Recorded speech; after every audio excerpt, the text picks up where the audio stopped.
These are some Dinar Guru updates, starting off with Mountain Goat. Next steps, so let them iron out the details of the next government, as I am hearing that it is just about completed.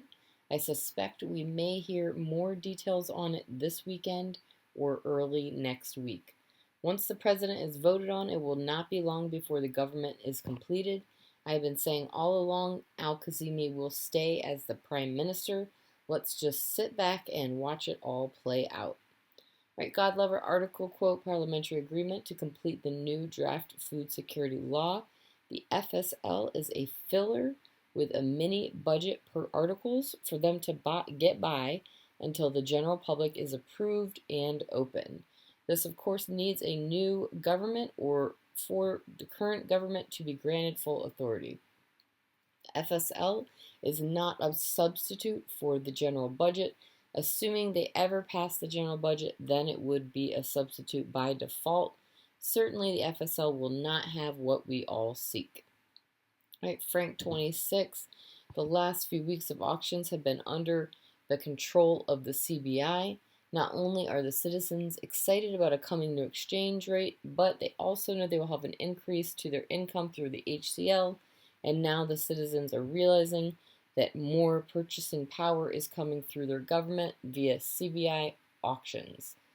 All right, Nader from the Mideast community comment, Iraq will never reinstate their money. Their money will never go up. You might be right, but I strongly disagree with you because if you look all around us in Kuwait, like Kuwait, United Emirates, if you look all around us, the least the dollar, the Saudis, you can buy for, I think, 58 cents for a dollar. I think there's a big chance of reinstating, a big chance. All right, and from guest Guru Jerry 1971, this is in response to Guru Godlover post.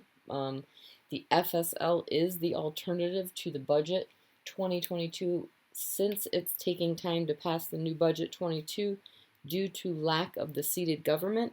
Till then, they can't wait and need to pass the FSL in order to give relief to the poor citizens. Even look at today's article.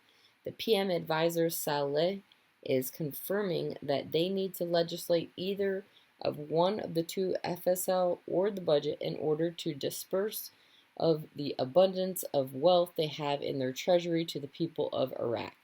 PM Kazemi is in control of all this and wants all the best for its citizens. Hope, in your opinion, you may be wrong. For this time at least, it will benefit the citizens of Iraq and us Dinarians, in my opinion. All right, Mark Z via PDK. Nader said that the dinar rate was only going to be 1 to 1. He said that the rate made sense to him. He also said that the areas around Iraq, even those that do not have the same wealth, have rates in the $3, but that 1 to 1 made the most sense and then let it float. I agree with him. That does make sense if Iraq goes without the rest of the world with the near, the nominal effective exchange rate. But we did see with government documentation that they want the near at about $1.60 and then let it float. If they go solo. If they go with the global currency reset, they can justify a considerably higher rate. So the rate will depend on if Iraq goes solo or if they go with the rest of the world. All right, Militiaman article quote, saving a homeland, the government will be formed within the next 2 months, unquote. Militiaman says, I am not seeing them use 2 months to resolve the issue of the government impasse. There is another meeting with the UN post 2 scathing reports on the lack of the movement politically. Not only have they the pressure from the UN, the IMF, the UST, the World Bank, even the CBI supports, they're moving faster than months out, in my opinion. All right, Pimpy says there are some things I notice about Iraq that just drives me insane. They're so on the verge of just being where we want them to be so we can make something off of this investment. It's just so close, but then every time it's like, oh, you almost had it, so close, not quite there yet.